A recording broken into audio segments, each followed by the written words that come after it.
Welcome to the Predictable Revenue Podcast, where sales leaders teach you what's working for them and how you can build it yourself. This episode of the Predictable Revenue Podcast is brought to you by our sales coaching and consulting services. Are you looking to create repeatable, scalable, and predictable revenue? We've helped thousands of companies grow their business with tailored expert advice backed by testing to ensure they establish the best practices that'll work for them. Head over to bit.ly/predictable revenue coaching to learn more. As a salesperson, if you're relying on a sales engineer or your customer success team to answer technical questions, you're leaving money on the table. I'm your host, Sarah Hicks, and today on the Predictable Revenue Podcast, I'm going to be chatting with an expert about how technical credibility and a knowledge of SaaS metrics will help you close more deals. She's a former neuroscientist turned SaaS startup operator and has 8+ years building ambitious international sales teams. She's absolutely determined to convince the skeptics that sales is not a dirty word. In her current role as head of sales at ChartMogul, she helps top-tier subscription businesses globally grow faster using their revenue data. Think recurring revenue, churn, customer lifetime value. Sara Archer, welcome to the Predictable Revenue Podcast. Thank you for having me. So talk to me about why technical credibility is so important for sales reps today. Sure. I mean, admittedly, sales has gotten harder over time. And the reason for that is because buyers have more knowledge and more information available than ever before. And so regardless of whether you're selling software or hardware, it's our job as salespeople to help those customers accomplish a key business objective. And in almost every case, whatever you're selling integrates or interacts with other things in that customer's environment.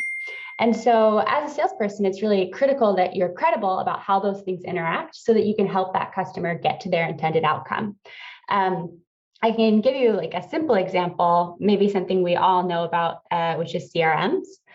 Think about selling CRM software. Maybe you work at HubSpot, Salesforce, et cetera. That CRM software, it interacts with tons of other pieces of software.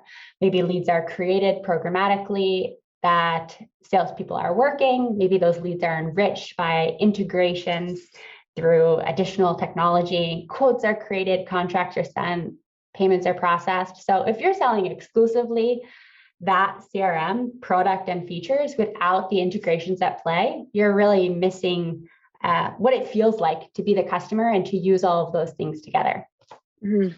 Yeah, that makes sense. And so how can sales reps go and learn and kind of go out and figure out this technical stuff if maybe that's not their background?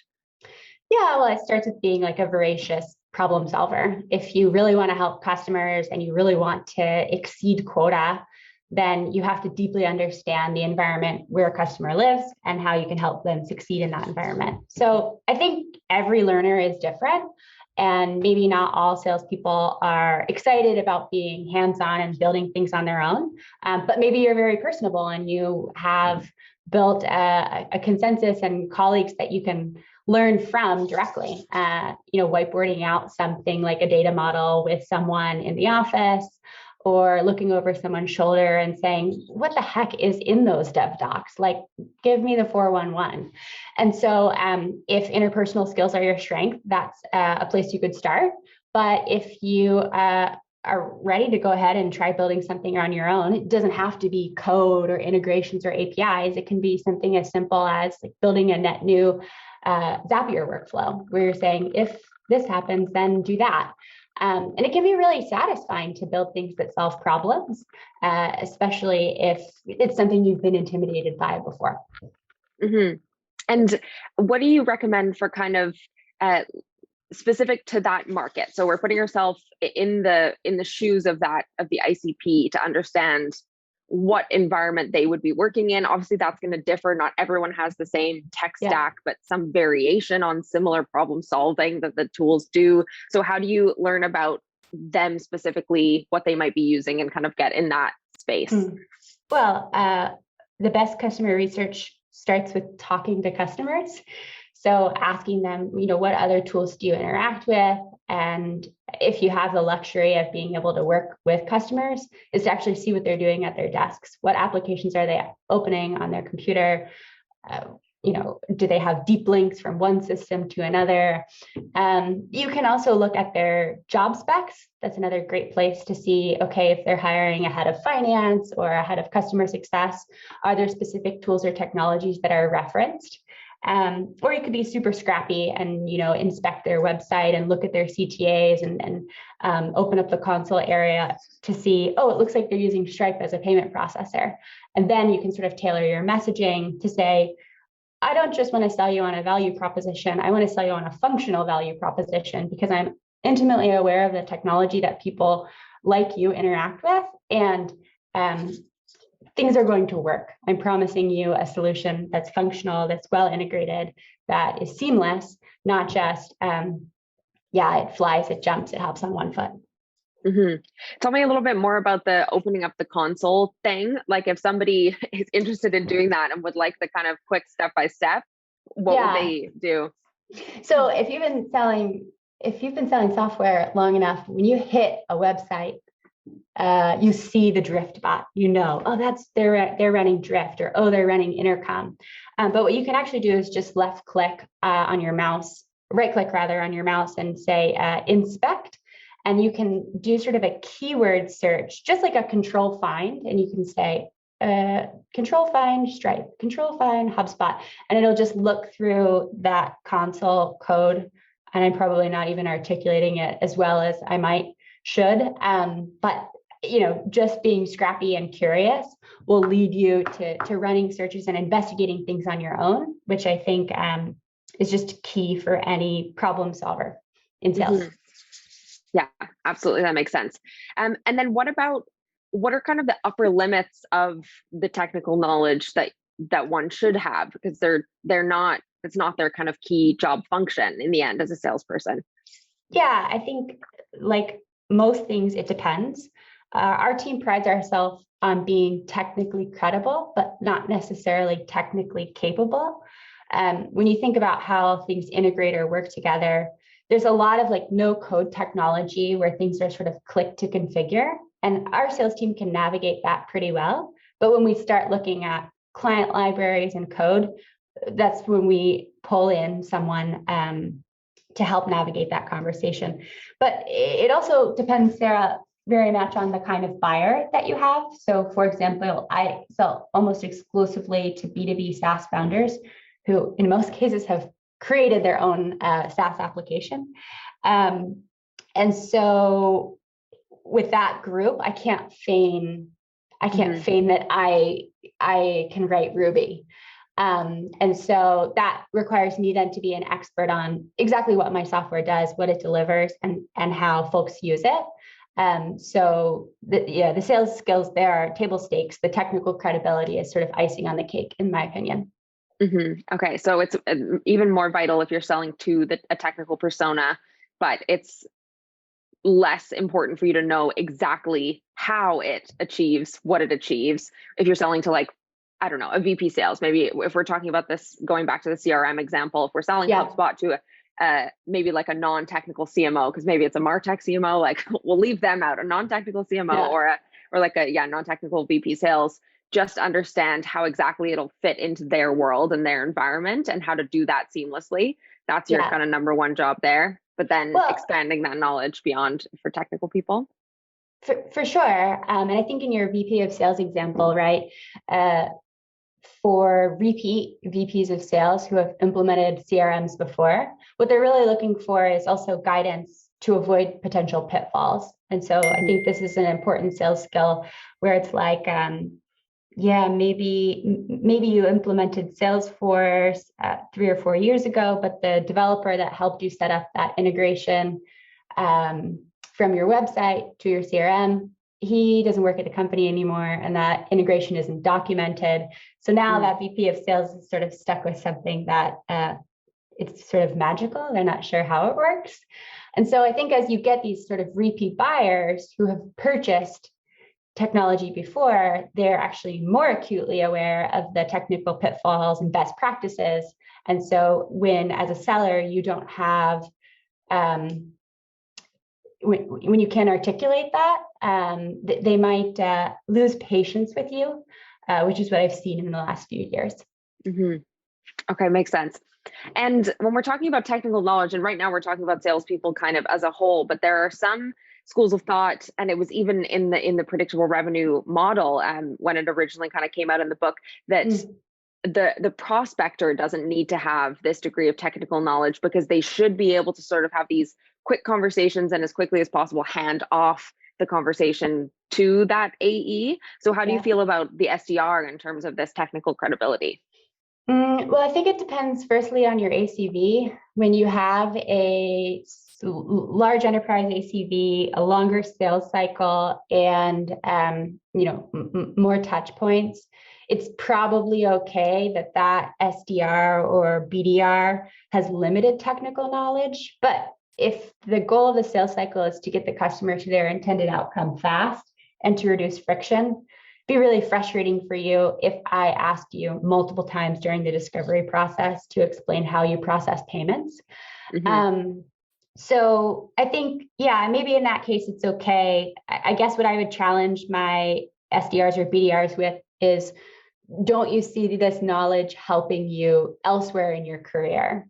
So maybe it's not integral, and maybe it's not even a part of your training, but is it extracurricular that you can learn how to build a Zapier workflow to automate some of your outreach practices? Because now you've built something, it helps you be more effective at your job, and you have a story of a skill you can take onto your sales ops interview or your AE interview, which I think, coupled with great revenue results, is something competitive to offer.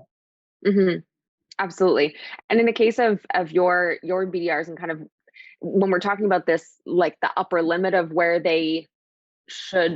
what they should understand in terms of technical stuff, is there a certain type of question that you would say like the SDR shouldn't answer and should try to push, off to the next person? Or do you think that they should be able to answer anything? They should be able to go find the answer to most things, but they probably shouldn't answer questions about structuring data for integrations, rate limits, and basically the way APIs behave. I would say I expect them to be able to answer questions about how the data model is and what data is required to succeed in using the product or to succeed in using the integration. But how to configure it is a different story altogether. Right, makes sense. And how do SaaS metrics come into the equation with salespeople and technical credibility? Yeah, I mean, I said at the beginning of our conversation that sales gets harder and harder, and I believe that, not just from like a technical perspective, but salespeople are also required to be maybe even more strategic. And so, SaaS metrics, when we talk about unit economics, it's really helping the customer understand, okay, well, you're going to make this purchase decision. It's going to be an evaluation of cost and value. And how do I quantify value? Well, I can quantify value in different ways. I can do it in a really simple, matter-of-fact way. Like if I spend $50,000 to attend a trade show, am I going to get $50,000 in bookings back? Maybe. It could be more complex than that, because I could have to take into account varying factors like, okay, well, what if I get 50,000 in bookings, but then half of that churns in the first 3 months? And so this is where I think that salespeople can be increasingly strategic when working with executives to say, okay, well, help me understand what you really mean by ROI, and help me understand what metrics of success are important when you evaluate this decision. So maybe that makes sense. Yeah. Can you give me an example of what some of those SaaS metrics might be? Yeah. So I would probably, if you're not familiar with the concept of customer lifetime value or cost of acquisition or payback period, these are all things that you can familiarize yourselves with. It's important to understand, whenever you have a deal, it's important to understand, of course, what your customer does, how they make money, and then how they think about how they make money. And so, if you take an example of someone that sells like somewhat of like a lower ACV product, like type form, right? So a type form is like I can buy monthly and I can cancel at any time. So if I'm selling to a business like this, then I have to consider, okay, well, they might have more volatility than a customer that sells big, large annual contracts. And so now I'm looking through that lens, through that perspective of how my buyer's unit economics work to help them say, okay, well, if you're going to buy this product from me, it's going to help you in this way. And then, sort of further articulate the ROI within the context of the customer's business. Okay, so kind of defining the SaaS metrics are what you use to kind of define the ROI for them in a way that makes sense for them. Yeah, exactly. I mean, there's a reason that sales methodologies like MEDDIC have that M for metrics, right? And so that M could be, any number of things, and SaaS metrics is really the tool to unlock what that metrics piece means in the context of the customer's business. Cool, absolutely. And tell me about the impact of when, speaking about all the things we've talked about today so far, so the technical credibility piece and understanding these SaaS metrics, what is the impact when salespeople do this well? Yeah, I mean, that's the big fat claim, right? Like the idea is that the sales skills are table stakes, but the more you can layer on top of that, the technical credibility, the true understanding of SaaS metrics and economic buying, the better your results are going to be as a salesperson. So that could be at the top of the funnel in creating more pipeline because you're better able to see exactly how the different components work together within a customer's business. Or it could be a higher win rate because economic buyers and customers, champions across the board say, man, they really understand our business and how this will impact our business. So, I learned in my 3 years at ChartMogul that the difference between a good and a great commercial hire was truly hiring technically credible people. And when we hired our first technical sales rep in Western Europe, the results were like pretty immediate because they were going in and building things and helping customers solve problems that got them faster to their immediate results. And so every quarter this person has been here, the non-North American revenue has just been up and up every quarter. And so that's just a testament to the fact that that person's voracious problem solving and their technical credibility has helped customers and helped our business, and then of course help that individual succeed professional and economically. Yeah, it makes sense when we're thinking about kind of the entire customer journey. It makes sense that as the buying process gets more technical and everybody gets more technically savvy to some degree, just by virtue of like the information that we have at our fingertips, it makes sense that you want to make the customer journey less frictionful by making it sort of like technical throughout, rather than it being this kind of like weird non-technical relationship driven thing where you're saying like, no, trust me, it'll work technically. And they're like, but how? I'd love some proof before I pay. It makes sense that, you're kind of smoothing that transition kind of between, I guess, the technical purchase and then having the technical product after that. Yeah, absolutely makes sense. It just gets worse, right? Like, meaning the prevalence of these like no code tools and these like build it yourself things are so everywhere on the internet that the people that want to solve problems can solve them. And so that and the emergence of like larger businesses implementing this product-led growth or this free trial means that customers are experiencing how the product delivers faster than we can modulate the conversation. And so by the time the customer has already tried those things on for size and they do or don't work, it's up to you to explain why. And it's definitely a different ball game when you're operating in that space. Yeah, absolutely. Well, yeah, this has been super interesting. Love talking all the way through what you need in terms of technical credibility, where to go find it, how to be that kind of self-driven learner and have that work for you in this role, in whatever future role. It's just something that a sales rep in this space should have in their tool belt. And then of course the SaaS metrics and working those in, weaving those into kind of your success as a salesperson. If people want to learn more from you, Sara, if they want to get in touch with you, where can they do that? You're welcome to email me directly. It's just Sara, SARA @chartmogul.com. Or I'm active on LinkedIn and Twitter to a lesser extent. But I'd be happy to chat more about this. And I'm hiring salespeople and sales engineers right now. So if that sounds like, if this is the kind of environment where technical SaaS sales is something of interest, you should call me. Yeah, absolutely. We'll make sure to include, if you've got like a link to your hiring pages or anything like that, we'll include that in here so that if people are listening and they're like, you know what, this is me. I've been practicing my zaps, my workflows, and I'm ready to move into a role like this. Thanks, okay, Sara. perfect. Yeah, thank you so much, Sara. Great having you. And thank you to all of you guys for joining us for another episode of the Predictable Revenue Podcast. Please, if you haven't already, hit that subscribe button on YouTube so that you can be notified each week as we bring on great guests to talk about great things in the sales space like Sara Archer this week. Thanks again, guys. We'll catch you next time.